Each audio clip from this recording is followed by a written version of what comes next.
পৃথিবীর ব্যাসার্ধ দেওয়া আছে তোমাকে ৬৪০০ কিলোমিটার এবং পৃথিবীর নিজ অক্ষের সাপেক্ষে আবর্তনকাল দেওয়া আছে ২৪ ঘন্টা। তার মানে এটা হচ্ছে পৃথিবীর আবর্তনকাল টি এর মান। ভূপৃষ্ঠে অভিকর্ষ ত্বরণ তোমাকে ইউজ করতে বলছে 9.8 মিটার পার সেকেন্ড এবং গতে হিসাব করতে বলছে পৃথিবীর ৬০ ডিগ্রি অক্ষাংশে তার অভিকর্ষ ত্বরণের মান কত। সো এখানে ক্লিয়ারলি বুঝতে পারতেছো যে পৃথিবীর যে নিজ অক্ষের সাপেক্ষে যে ঘূর্ণন, সেই ঘূর্ণনের জন্য যে রিজনটা আমরা জানি, সেই রিজনটাকে আমরা বলি আহ্নিক গতি। তাহলে পৃথিবীর যে আহ্নিক গতি আছে সেটার কারণে অভিকর্ষ ত্বরণের যে পরিবর্তন হয়, সেই পরিবর্তনের মানটাই বের করতে বলছে আমাকে। তার মানে জি ল্যামডা বের করতে বলছে, ল্যামডা অক্ষাংশে অভিকর্ষ ত্বরণের মান। তাহলে আমরা জানি g lambda is equals to g minus omega square R cos square lambda.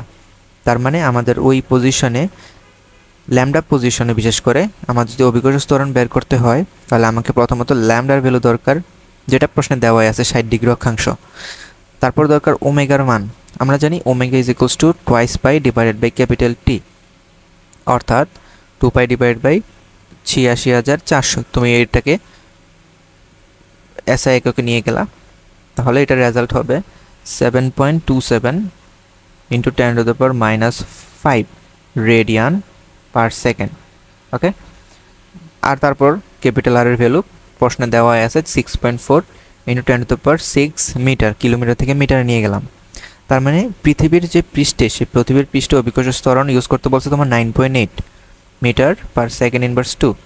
তাহলে জি ই এর মান হবে 9.8 মাইনাস 7.27 ইন্টু 10⁻⁻5 হচ্ছে ওমেগার মান, এটার স্কোয়ার। ক্যাপিটাল আর হচ্ছে 6.4 into 10⁻6 into cos of 60 square. ঠিক আছে, সো সবগুলো ভ্যালু যদি ক্যালকুলেটর বসাও তোমার দেখবা তোমার পরিবর্তিত অভিকর্ষ ত্বরণ আসতেছে 9.7915 মিটার পার সেকেন্ড ইনভার্স 2। তার মানে পৃথিবীর ৬০ ডিগ্রি অক্ষাংশে অভিকর্ষ ত্বরণের মান কত? 9.7915। আচ্ছা, ঘতে বলছে যদি পৃথিবীর যে ঘূর্ণন, সেই ঘূর্ণন বর্তমানের চেয়ে 10 গুণ বৃদ্ধি পায় তাহলে বিষুবীয় অঞ্চলে জি এর মানের অর্ধেকে পরিণত হবে কিনা। সো বিষুবীয় অঞ্চলের কথা যদি আমি বলি, বিষুবীয় অঞ্চল হচ্ছে ওই পজিশন যেখানে তোমার ল্যামডার ভ্যালু 0 ডিগ্রি।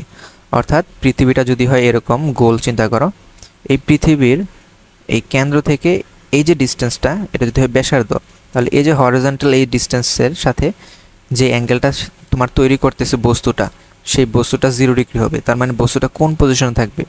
এই পজিশনে। তাহলে এই পজিশনে যদি কোনো বস্তু থাকে তখন এটাকে আমরা বলবো বিষুবীয় অঞ্চল। ঠিক আছে, সো বিষুবীয় অঞ্চল। তাহলে সেই বিষুবীয় অঞ্চলে আমাদের জি এর মানের অর্ধেক হবে কিনা সেটা আমাদের বের করতে হবে। তাহলে পূর্বের কেসে যে ভ্যালোসিটির মান চেঞ্জ করার আগে, এখানে বলছে না ঘূর্ণন বর্তমান ঘূর্ণনের 10 গুণ বেশি হয়ে গেলে, তাহলে সেই 10 গুণ বেশি হওয়ার আগে যখন ওমেগা ছিল 7.27 ইন্টু 10⁻⁻5 রেডিয়ান পার সেকেন্ড যখন ভ্যালোসিটি ছিল, তখন আমাদের যে ওজন, বিষুবীয় অঞ্চলে যে ওজনের মানটা, সেটাকে যদি আমরা ওমেগা নট হিসাব করি, সেই ওমেগা নটের ভ্যালুটা কত হবে? M into G, sorry G না, আমরা জি ল্যামডা যদি লিখি এখানে, তাহলে এম ইন্টু জি ল্যামডার ইকুয়েশন কি? G minus omega square R cos square lambda. But যেহেতু তোমার কজ ল্যামডার ভ্যালু 0, যেহেতু তোমার ল্যামডার মান 0, তাহলে কজ স্কোয়ারের মান কত হবে? কজ স্কোয়ার ল্যামডার মান 1 হবে। তার মানে এম ইন্টু জি মাইনাস ওমেগা স্কোয়ার আর, এটা হচ্ছে তোমার ডাব্লিউ নটের ভ্যালু। বাট যেহেতু আমাকে পরিবর্তিত কেসে আমার যে ওমেগা প্রাইমটা, সেটাকে আমি 10 গুণ বৃদ্ধি করতে বলছে, তার মানে আগের সাথে আমি এটার 10 গুণ যোগ করব। তো এটা যদি করি তাহলে আমার যে ল্যামডা হবে সেটা হবে 7.997 ইন্টু 10⁻⁻4 রেডিয়ান পার সেকেন্ড। তখন এই কেসের ক্ষেত্রে যে আমাদের ওজন হবে, পরিবর্তিত ওজন, আচ্ছা দুইটাই দেখতে, ধরো এটা ডাব্লিউ প্রাইম আমি বললাম, সেটা কি হবে? M g lambda prime. তাহলে সেটার ইকুয়েশন হবে কত? এম ইন্টু জি মাইনাস ওমেগা স্কোয়ার আর কজ স্কোয়ার ল্যামডা। এবং এখানেও আমরা জানি যে কজ স্কোয়ার ল্যামডার মান 1 হবে এবং ওমেগা প্রাইম স্কোয়ারের মান এখানে ভিন্ন হবে। তাহলে এম ইন্টু জি minus omega prime square into R, এখন তুমি যদি দুইটার বিয়োগফল করো অথবা দুইটাকে ভাগ দাও ডাব্লিউ নটকে ডাব্লিউ প্রাইম দিয়ে, অথবা আমরা ডাব্লিউ নটকে ডাব্লিউ প্রাইম দিয়ে ভাগ না দিয়ে ডাব্লিউ প্রাইমকে ডাব্লিউ দিয়ে ভাগ দিই, তাহলে আমরা বুঝবো কত গুণ বৃদ্ধি পাইছে ওজন। তো এটা যদি ভাগ দাও উপরে হবে তোমার এম ইন্টু জি মাইনাস ওমেগা প্রাইম স্কোয়ার আর, আর নিচে হবে এম ইন্টু জি মাইনাস ওমেগা স্কোয়ার ইন্টু আর। তাহলে দেখো এম এম কিন্তু কাটা চলে গেছে, তার মানে উপরে শুধুমাত্র অভিকর্ষ ত্বরণের মানটাই লিখতে হবে যে তোমার ওই পজিশনে অভিকর্ষ ত্বরণের মান কত ছিল। তাহলে জি এর মান হচ্ছে আমাদের 9.8, ওমেগা প্রাইমের মান তো আমরা বের করলাম, ক্যাপিটাল আর এর মানও আমরা জানি, এখানেও সেম জি এর মান 9.8, ওমেগার মান জানি, ক্যাপিটাল আর এর মান জানি। তাহলে আমাদের উপরে যে অভিকর্ষ ত্বরণটা হবে সেটা হবে 5.71 মিটার পার সেকেন্ড ইনভার্স 2 এবং নিচে হবে 9.8 মিটার।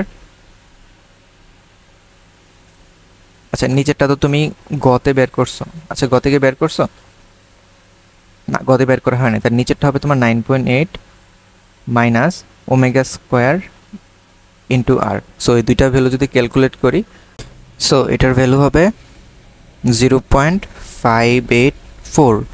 তাহলে এটা কি 0.5 সমান হয়েছে? এক্সাক্ট সমান তো হয় নাই, তাহলে এক্সাক্ট সমান যদি না হয় তাহলে তুমি এখানে বলতে পারবে না অর্ধেক হয়েছে, তাহলে তোমার অ্যান্সার কি হবে? অর্ধেক হবে না। ঠিক আছে, তো এটা হচ্ছে এখানে অ্যান্সার।